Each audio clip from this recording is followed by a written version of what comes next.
மாகாளி ஸ்ரீகாளி தக்ஷிணகாளி தஞ்சமென்று உனை பணிந்தேன் இக்கணம் வாடி.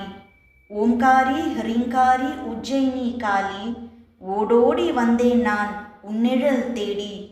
இருள் நிறம் கொண்டிருக்கும் கருநிறக் காளி அருள் என்னும் ஒளியேற்றி மருள் நீக்க வாடி. விரிந்திருக்கும் விழி இரண்டும் சிவந்திருக்கும் காளி பருந்தென்னை காத்திடவே விரைந்து இங்கு வாடி. இடுகாட்டில் குடியிருக்கும் ஸ்ரீபத்ர காளி கருங்காட்டில் அலைகின்றேன் வழிகாட்ட வாடி. தில்லையிலே நடனமிடும் திகம்பர காளி என் இதய மேடையிலே பதம் பதிக்க வாடி. அலைபாயும் கூந்தலுடை ஆங்கார காளி ஆசையாய் அழைக்கின்றேன் அன்னையே வாடி. கழுத்தினிலே கபாலம் சூடி கொண்ட காளி கர்மவினை கலைத்திடவே கருணை கொண்டு வாடி.